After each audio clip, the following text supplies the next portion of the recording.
챔피언스리그 프랑크푸르트전에서 손흥민 선수가 세세뇽하고 나왔을 때 이제 아주 좋은 활약을 펼치면서 세세뇽이 손흥민과의 호흡이 페리치와 손흥민 조합보다 훨씬 더 좋다, 이렇게 평가를 받잖아요. 그리고 이제 실제로 경기력도 손흥민과 페리치보다는 손흥민과 세세뇽이 있을 때 훨씬 더 좋습니다. 이게 어떤 게 있냐면, 기본적으로 손흥민 선수는 지공 상황에서보다 역습 상황에서 아주 큰 위력을 발휘하는 선수입니다. 그리고 세세뇽도 발이 빠르기 때문에 역습으로 나가면 손흥민이 뛰어나갈 때 세세뇽도 빠르게 뛰어나가면서 공격에 도움을 줄 수가 있어요. 보통 이렇게 토트넘이 수비 라인이 내려가 있을 때가 많잖아요. 여기서 이제 토트넘이 역습을 전개하게 되면 케인에게 볼을 보내주고, 케인이 볼을 받을 때 손흥민 선수가 앞으로 빠르게 달려나가요. 근데 이때 그냥 혼자서 달려나가면 당연히 수비수들에게 가로막힐 때가 많겠죠. 근데 여기서 손흥민 옆에 있는 세세뇽이 발이 빠르니까 역습 상황에서 빠르게 올라갑니다. 그러면서 상대 수비가 세세뇽 쪽으로도 분산이 돼요. 그러면서 손흥민 선수에게 압박도 분산이 되고 조금 더 넓은 공간이 형성이 되는 거거든요. 이게 프랑크푸르트전의 장면인데, 손흥민을 시작으로 역습이 전개되는 장면이거든요. 근데 손흥민 선수가 볼을 잡은 뒤에 뛰어나갈 때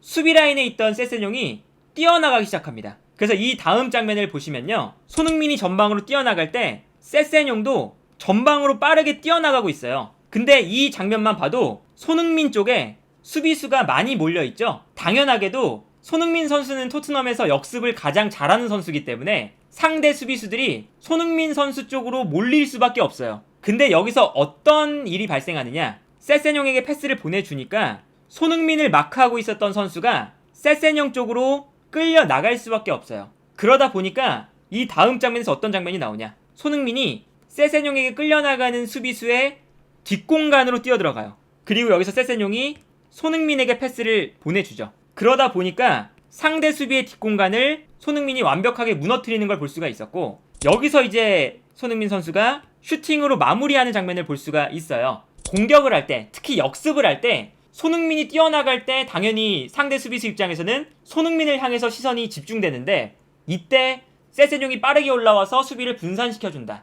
이게 세세뇽의 강점이거든요. 반대로 페리시치의 문제는 뭐냐, 역습 상황보다는 조금 더 지공 상황에서 강점이 있는 선수죠.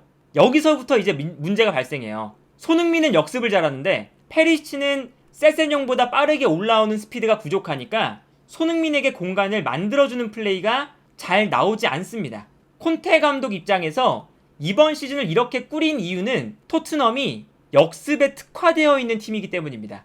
손흥민이 역습에 특화되어 있고 케인도 뛰어들어가는 손흥민에게 패스를 보내주면서 토트넘의 공격 방식 자체가 역습에 좀 특화가 되어 있죠. 근데 이게 지공 상황이 됐을 때는 잘 안 풀린다. 그러니까 콘테 감독 입장에서도 아마 생각이 많았을 거예요. 뭐 추구하는 건 결국에는 뭐 우승 경쟁을 하고 싶다, 이런 건데 높은 순위 그리고 트로피 이런 것들을 원하려면 역습 패턴 한 가지만으로는 안 된다. 다양한 패턴들을 만들어서 지공 상황에서도 가져갈 수 있는 패턴을 가져가자, 요런 게 아니었나 싶거든요. 근데 여기서 이제 문제는 뭐냐면 지공 상황에서도 문제가 생겨요. 지공 상황에서 어떤 문제가 생기냐면, 페리시치가 볼을 받았을 때 뛰어들어가는 손흥민에게 패스를 보내주거나 아니면 짧게 컷백을 주는 게 아니라 뭔가 의도적으로 굉장히 긴 크로스를 보내줍니다. 그리고 반대편에는 케인, 그리고 최근에 오른쪽 측면 공격수로 나오는 히샬리송이 있죠. 이 두 명의 선수가 뒤로 빠지면서 제공권 싸움에 가담한다, 이런 걸 아마 생각을 하지 않았나 싶거든요. 근데 여기서 문제가 뭐냐, 손흥민 선수가 애초에 공중볼에 강점이 없을 뿐더러 여기에 더해서 크로스가 길게 올라오니까 손흥민은 볼을 받을 수가 없는 거예요. 이게 이제 문제인 거거든요. 그래서 예를 들면 이런 장면입니다. 이 장면 보시면 이 노팅엄 포레스트와의 경기인데, 노팅엄 포레스트가 수비 라인이 내려가 있는 상황이에요. 그래서 기본적으로 수비 숫자가 엄청나게 많죠. 근데 많은 수비 숫자를 무너뜨리겠다고 토트넘이 공격 숫자를 박스 안에 엄청나게 많이 넣어놓은 상황입니다. 박스 안에 벌써 5명의 선수가 있어요. 여기서 이제 페리시치의 선택이 어떤 거냐, 박스 안에 선수가 많으니까 여기서 1대1 돌파, 그런 다음에 크로스거든요. 근데 여기서 이제 보세요. 애초에 페리시치가 돌파를 해서 크로스를 올리는데 뒤쪽에 케인이 있죠. 이것도 이제 케인을 향한 크로스가 올라오는 장면이에요. 근데 여기서 손흥민 선수의 위치를 보면 손흥민은 이미 롱크로스가 올라오니까 아예 배제가 되어 있는 선수예요. 관전자나 마찬가지인 거죠. 근데 이게 아이러니하게도 이 장면이 어떤 장면이냐, 페리시치의 크로스가 아주 정확하게 들어가면서 케인이 공중볼 싸움에 이기는 장면이에요. 그래서 이 장면에서 노팅엄 포레스트가 케인에게 반칙을 범하면서 토트넘이 PK를 얻는 장면이거든요. 그러니까 이게 아이러니하게도 이 롱크로스가 손흥민과 안 맞는다고 해서 또 아예 효과가 없는 건 또 아니에요. 이번 시즌 토트넘이 승점을 쌌는데 어느 정도 괜찮은 효과를 발휘하긴 했거든요. 그래서 크로스 전략이 절대 그냥 나쁘다고만 평가할 수가 없어요. 여기서 이제 문제는 어떤 게 있냐면요, 토트넘의 강점은 지공이 아니라 역습이란 거죠. 지공 상황의 패턴을 생각하면서 콘테 감독이 경기 전략을 짜게 되면 토트넘의 가장 강점이라고 할 수 있는 역습이 자연스럽게 약화가 되고, 그 과정에서 손흥민의 역습 능력이 빛을 발할 수가 없는 거예요. 그러니까 이게 이도저도 아닌 축구가 된다는 게 가장 큰 문제인 거죠.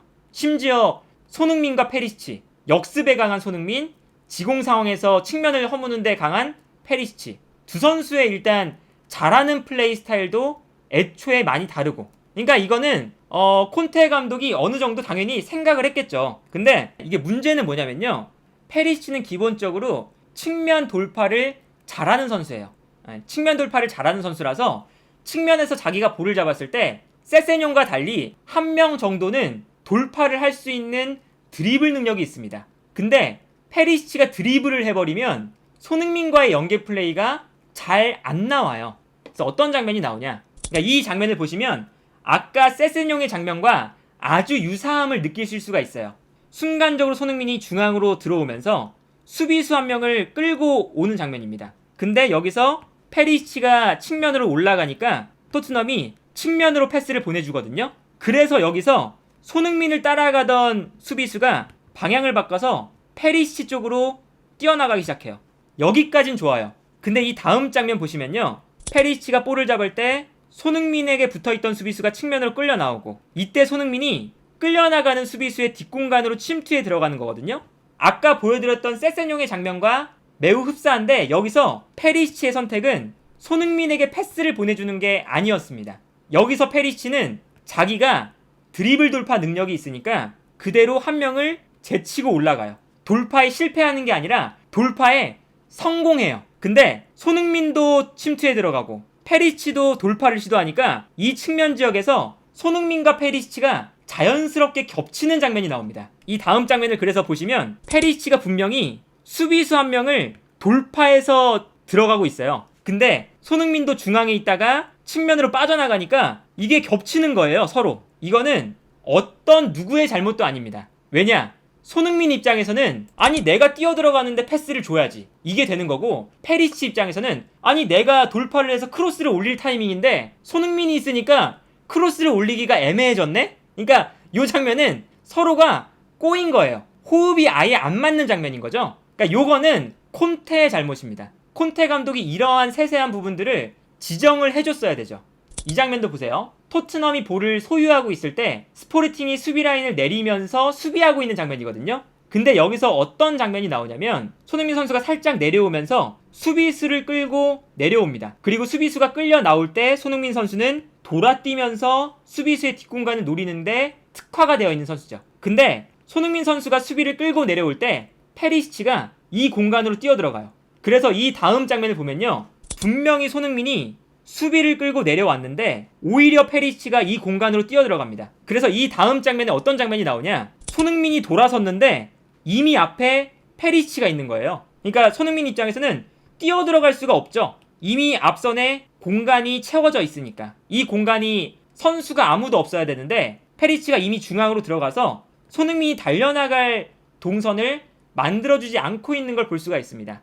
토트넘이 이번 여름 이적장에서 페리시치를 영입한 이유는 결국 공격적인 무기를 한 명 더 추가한 거거든요. 그렇다면 데려온 선수를 기존에 있는 선수와 어떻게 잘 융화시켜서 사용할 것인가, 이런 계획을 충분히 세우고 왔어야 했던 거죠.